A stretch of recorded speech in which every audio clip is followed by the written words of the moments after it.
I kind of disagree with you on that. Watching their games, they have a kind of a Kansas City Chiefs feel in the red zone. What I mean by that is like they change their entire personnel. But when they get within the 20, they're running direct snaps. They're running really creative, heavy packages. They just treat the red zone like it's a completely different game.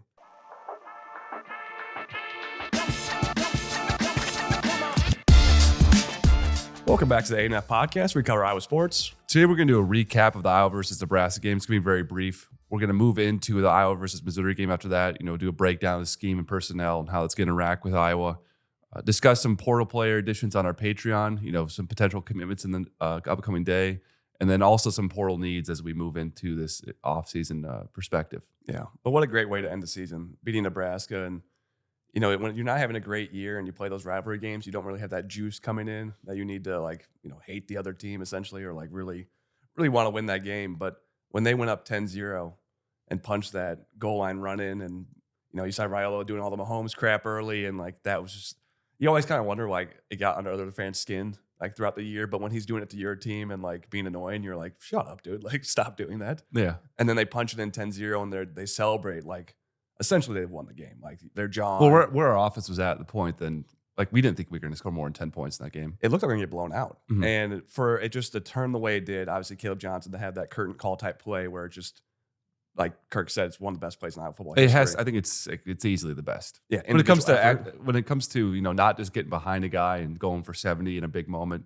Obviously Warren Holloway is the gold standard, but the way he did it, where it's the first play of the fourth quarter, rivalry game, he essentially has to beat the whole team to make the play. Yeah, it was kind of blocked, but it wasn't well blocked. Wasn't that well blocked?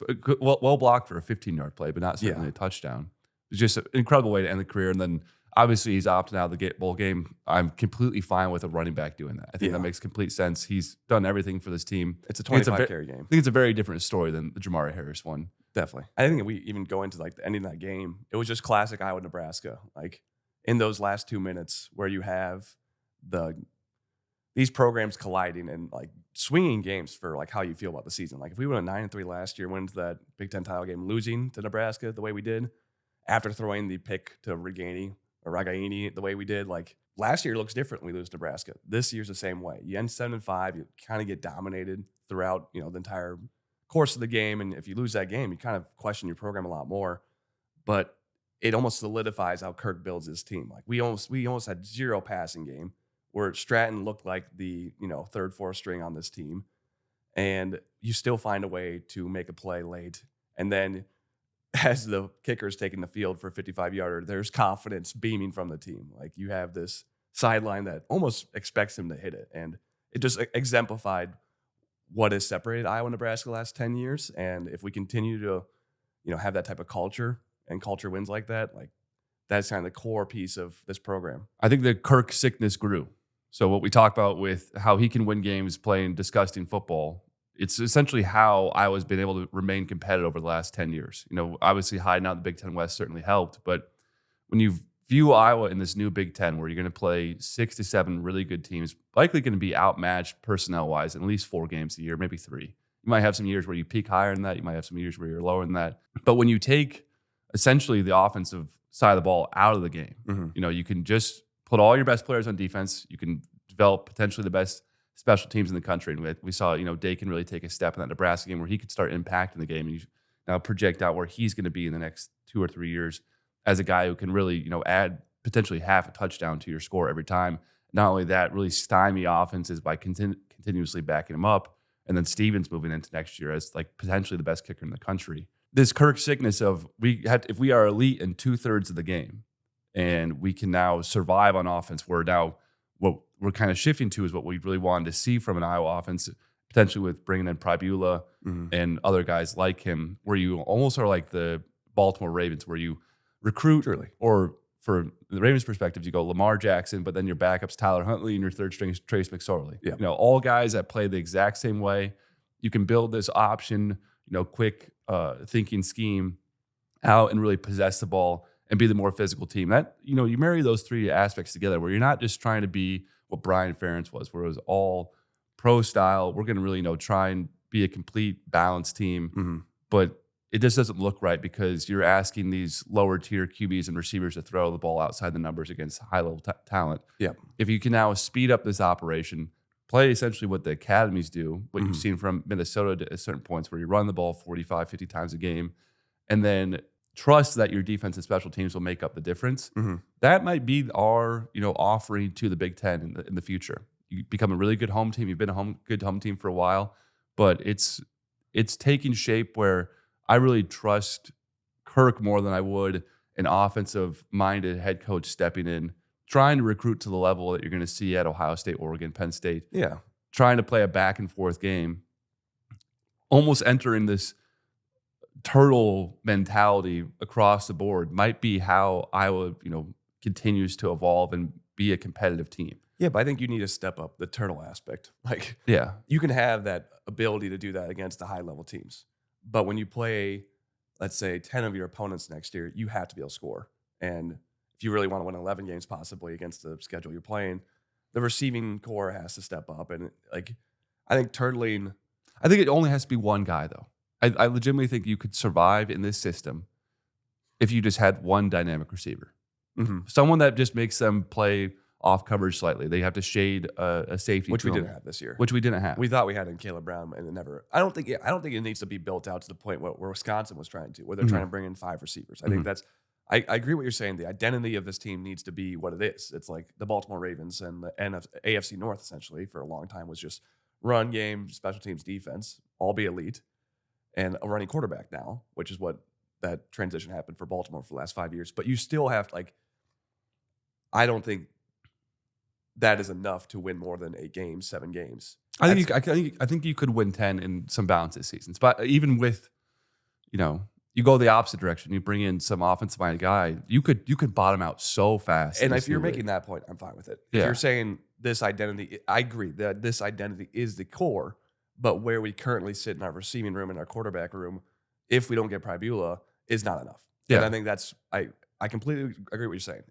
Under our current Lester running the scheme, targeting athletes at quarterback, building up, 3 stars at receiver and trying to get them better, and maybe clearly targeting MAC receivers and trying to bring those guys in. I think we have maybe a Chattanooga guy looking at too in the portal, but that has to take another from a C+ C room to a B- B room, and it's not there yet, and the quarterback room's not there yet either. So I completely agree. You see Wisconsin, you see all these other programs that go 6-6, or they just have lost themselves in trying to throw the ball. But you also have to take a step up. We're not going into this offseason, I'm not comfortable where our throwing will be. And I think this game against Missouri, I think we can transition into the discussion now, is such a great way to exemplify this because we're not going to be able to run the ball consistently. I think we should just break into their defense now. Yeah. So Missouri, Drinkwitz was big-time hires. I think he's only 41 years old. Last 2 years, they've really hit their stride. 11 wins last year, beat Ohio State. A lot of hype coming into this year with Weeze and Burden and Cook back in offense. Their D-line is what jumps off. When you turn on Missouri film, the last thing I expected was an SEC D-line.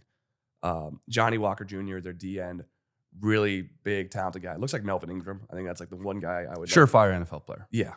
Both their D tackles, 5'7", 320, built lean, built 6'5", can move. And then number 9, the D-end opposite Walker, another big body, 260, 6'3", all move, all look like they... Forefront that's built like Ohio State, Auburn. It's the most talented D-line we played outside of Ohio State, and it's really not that far off of them. They're really talented. They're big. Yeah. But where the defense lacks is it's similar to kind of UCLA, where it's their secondary and their linebackers are built. Their linebackers are number 11, 14. They're 5'11", 233. And they essentially 6'1". run a 4-1-6. Yeah, they're safety belts. Yeah. And 30 is a little bigger, but they're really light. 11's tiny. Yeah, they're tiny. And it's a really interesting scheme because they're obviously going to be fast then. But you have the opportunity to get guards on those linebackers. You could run the ball, but we're going to have to throw. I think that's what the full point of this again is. This is a perfect game for Lester because you got Sullivan as your only option. He can't run a lot because if he gets hurt, who is the Stratton's still on the roster, obviously, but you don't want to play Stratton this game. So you got to be careful with Sullivan. Your receivers, you don't have RVZ. He's back. Is he going to be back for this game? All right, that's huge. We needed another target. But Gill's you're essentially your only option. You feel comfortable more than 5 targets. So you're asking Lester to work with not a complete receiving core and a quarterback that has shown that he can throw it deep, he can throw to the sideline, but he doesn't have the competency to run the entire offense right now, it feels like. It feels like Sullivan, we're cutting the field in half for him, And when we do that, he's comfortable going 1-2. But when we ask him to see the entire field against, a Tampa 2 look or a cover 2 or a cover 4, he wants to run. And I think if Missouri sees that and they say, lane contain, cover 2, nothing to the flats, nothing to, essentially the UCLA game plan all over again. Take away the flats, take away the QB read, all that stuff. You're going to see him have, what he needs to prove. I got to push the ball downfield. I got to throw the ball in the middle of the field. I think that's what we have to look for this year. So what I saw from their defense is obviously, as you mentioned, really strong up front, but their back end doesn't seem to be very technically sound. So usually how you can see defenses process a play as it opens up is some teams are really quick at, diagnosing fakes, play action, anything like that. They seem to be a little bit slower than most. I think their eye discipline is worse. They don't really seem to, know where they're going. When it comes to run fits, you'll see a lot of guys playing around people rather than having, your primary linebacker play side goes and plays through a guy, tries to shrink the hole. They're not really a shrink the hole team. They're all trying to play around with pace. Mm-hmm. And I think that is beneficial to Iowa.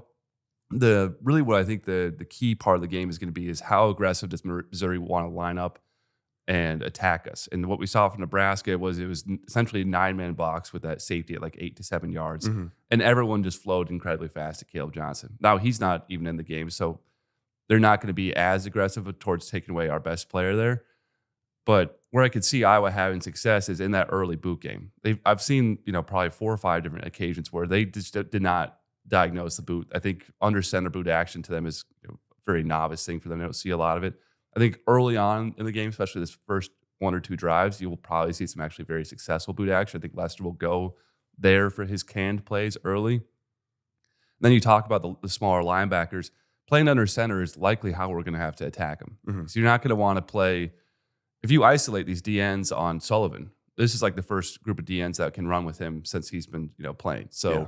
UCLA I could run with them a little bit, but a little bit. But this is still, a step, an overly athletic team, especially on the back end. They can really run. They play fast. So I don't think the read option is going to be there. And I think what they're going to do is what we saw UCLA do is where you line up that second safety, you bring him backside where he can cut down that read option, play Sullivan, force the ball out of his hands. So if we're going to be lined up out of shotgun, likely what we're going to see is some version of match or man to man, and it's going to be Sullivan force the ball down the field in a one-on-one opportunity. We're going to let you guys go for 45 or 50. We just don't think you can do it. So I think even though Missouri usually is fairly passive, they like to line up too high. They like to let their D-line work. Definitely. I just think in this type of game where you're really playing a limited receiver group, we're going to see what all these other teams have done is come out and be really aggressive. Because you go back and watch these games this year, it's where Iowa's had moderate success on offense. It's just teams who just won't align aggressively enough.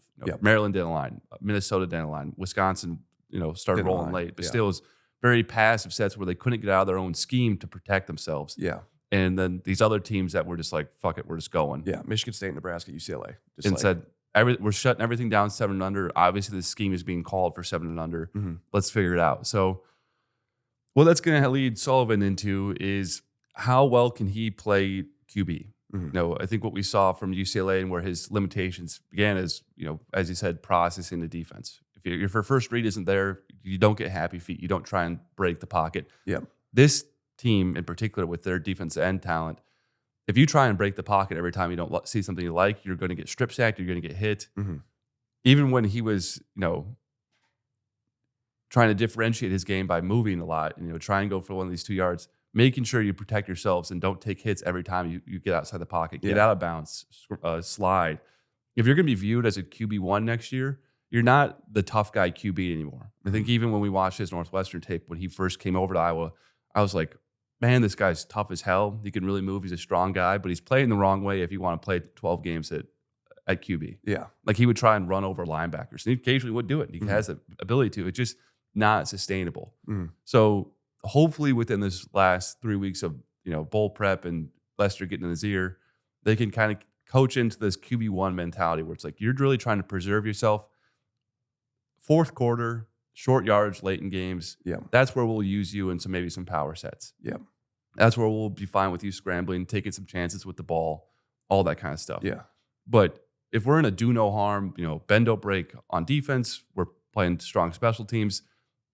ball preservation, as much as, Iowa fans hate to see the passivity of what we've seen from an Iowa offense, I think this year exemplified it more than ever that is how you have to play college football. Yeah. Even these really high-end QBs that you see playing college football, everyone wants to copy Mahomes and Allen, extend plays, find the receivers downfield. More often than not, getting your QB on the edge with people coming at him, DNs chase them down, leads to injury, leads to strip sacks. Mm-hmm. That's usually how it goes. You'll see the occasional highlight play, but it's very rare unless you're Jalen Milroe. Mm-hmm. You can just run by everyone.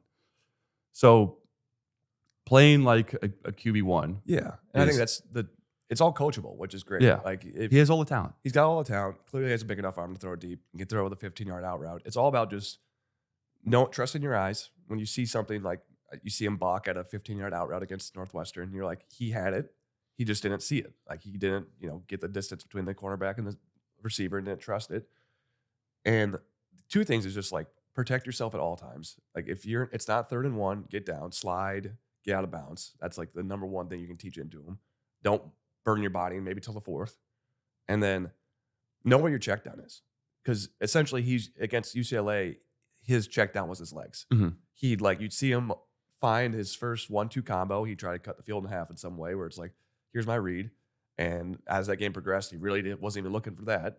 And then he instantly went to happy feet and would start moving around and like trying to find his avenue. And they had good lane discipline. So if he's not seeing that first read, you have to have your backup read every time. And that's like Cade obviously had some issues, but Cade always knew where his backup read was. And it was a really quick decision. He'd go check, I don't see it, and I'm going to my running back instantly. It was a really big portion of his game was to be accurate almost instantaneously as he threw that.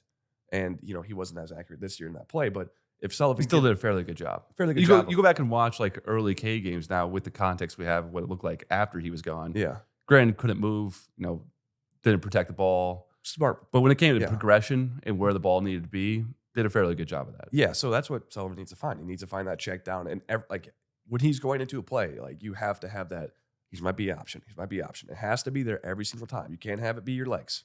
Like that's how you're going to, not get hurt. And that's how you're going to have more of a consistent flow to your offense rather than being a big play dependent quarterback. Well, even just taking safe throws that are likely not be completed. Dirtying the ball at 15 yards, but you're keeping it away from the defender. Throwing the ball that's like uncatchable outside the numbers, but the ball came out on time. Yeah. I think that's what we want to see is ball out. Every single time you don't get your first read, it shouldn't be, I need to break the pocket so I can throw the ball away. It's like throw the ball away intelligently, where it's like you're on your back foot.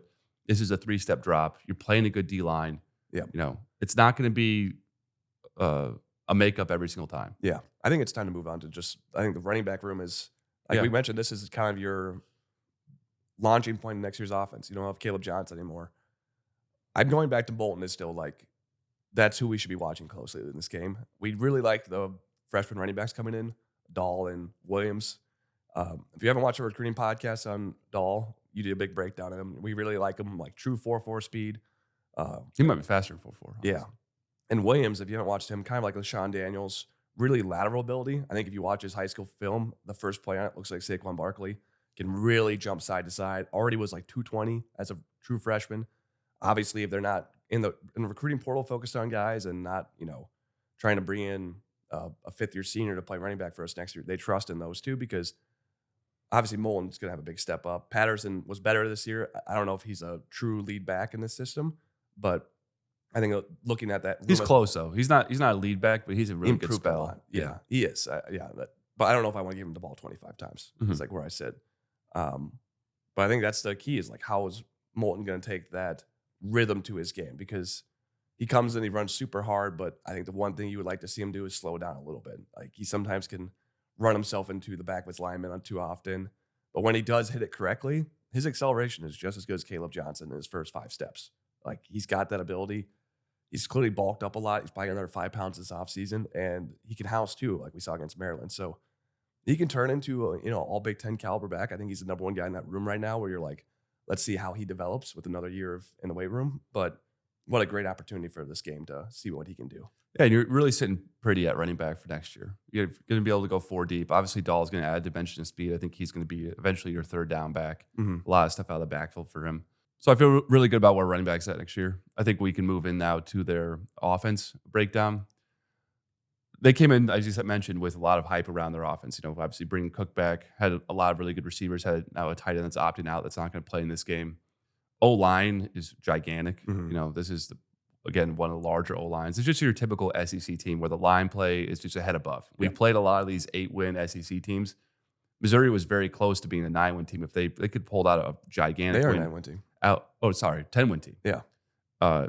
At South Carolina. Yeah. You know, if they don't give up a late score there, it's really, solid season. Really. Yeah. But they're going to be able to move our D tackles. I think that's where this game is going to lie. Is we're going to have to align in a passively just because of who they have out wide. Cook has plenty of arm talent to force the ball downfield.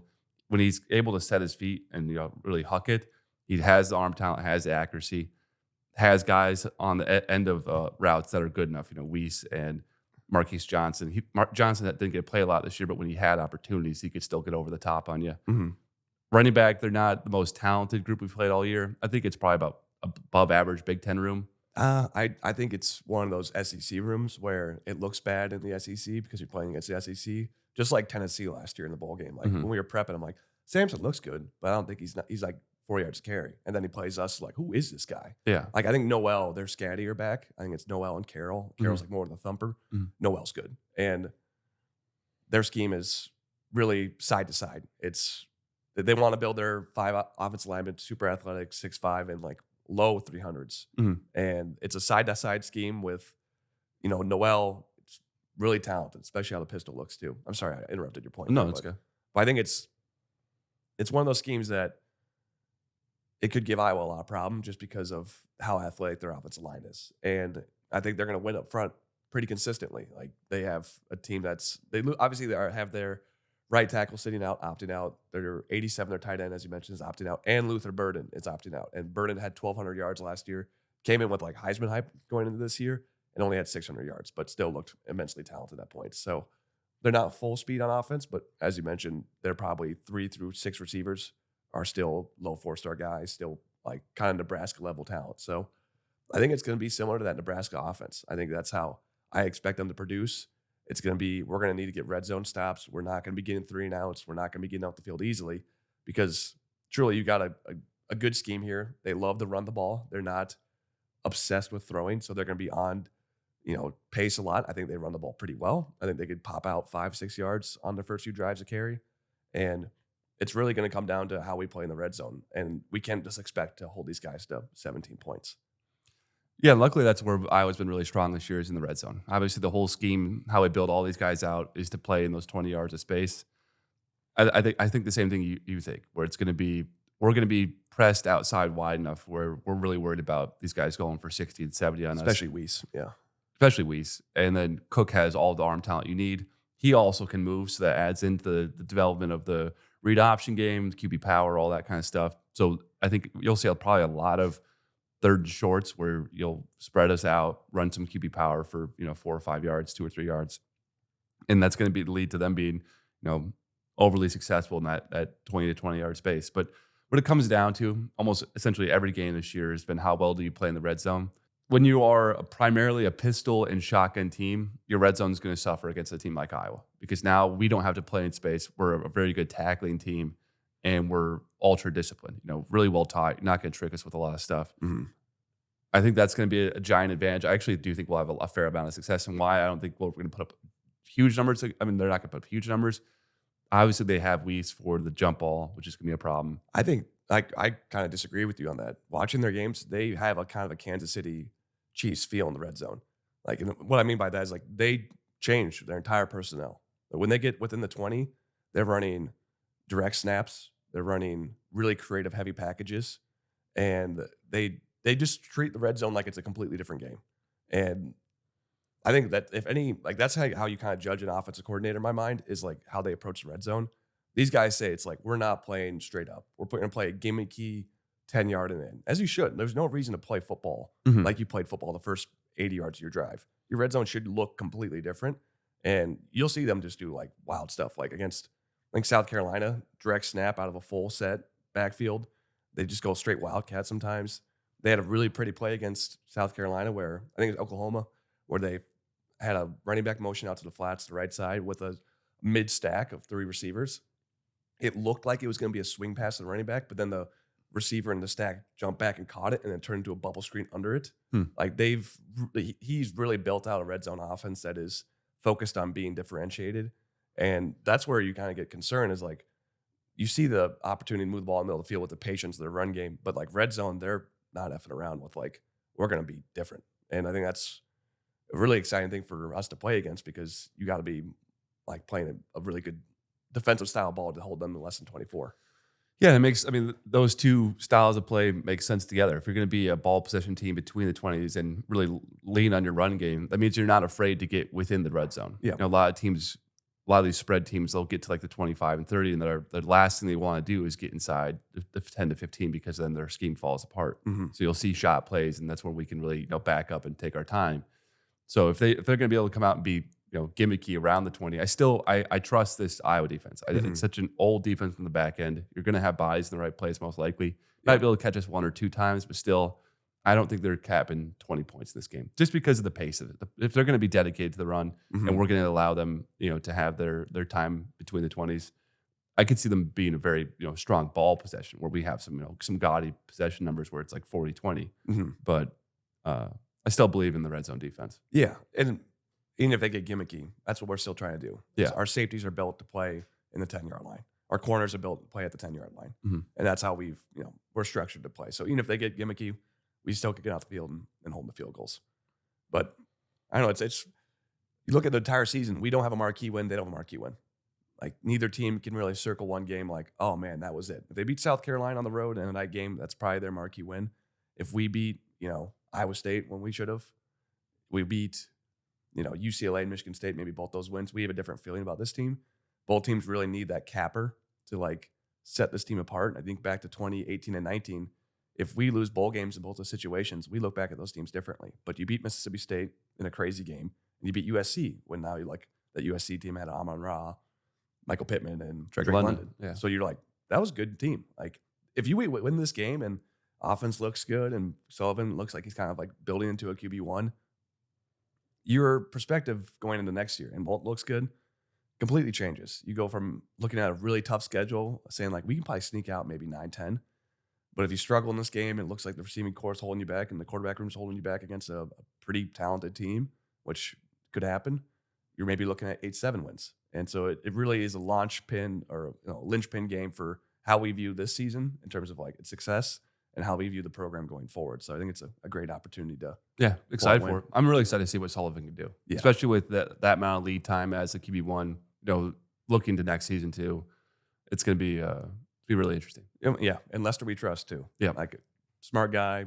Like we believe in him, his ability to develop guys. So should be interesting. Awesome. Going to picks? Yep. Let's do a final prediction first. That's what I mean. Yeah. Today's show is brought to you by Sun Singles Sunscreen. Convenient, single-use sunscreen packets created for every fan's on-the-go activities. For a limited time only, find our podcast's favorite team's game day packaging at the link below for the next tailgate. And don't forget to use code 10GOHawks for 10% off your purchase. That's code 10GOHawks. I'm going to go...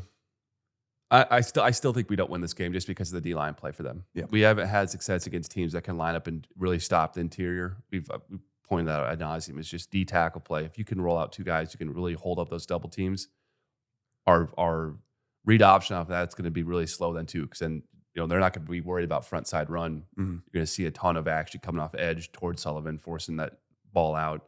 And then if you're getting the ball in our receivers' hands out wide against these guys, I don't think we have an advantage. So I think it's just going to lead to a really muck it up game on offense side of the ball. I don't think we score more than 16. I have us losing 17-16. Yeah. I think it's going to be a really low scoring game. They have enough offensive talent to possess it. I think it's going to hurt us too, where they can really hold on to the ball. Yeah. They're not going to make mistakes. They're going to be really patient in the run game. Just how they're designed from a philosophical standpoint on offense, I think they're going to be very strong in that way. Yeah, I agree. I think I see it as like 20-13 Missouri, but I think it's going to be closer than that. Obviously, it's going to be pushed to a touchdown late. I think the way we pull this game out is it's a Kirk formula because I view them between the 20s, similar to Nebraska, and ability to move the ball. It's just going to come down to execution, maybe special teams, maybe pick six, maybe something where we can just flip the momentum and make them play tighter late in the game. That's our avenue here. There's going to be a little more on time, on target with their quarterback play. Weiss is still playing for them. Us losing Caleb Johnson, that's our bell cow. You look back to any game we had a lot of offensive success. Usually it was him in that third level getting to the end zone. And if you're not going to have a 70-yard play with this offense, it's going to have a little more hooky-jerky sense to it where you're not going to put up the amount of yards and points you usually are. So I'll go, 2013 Missouri, but closer game than the score represents. All right. Well, go Hawks. Go Hawks.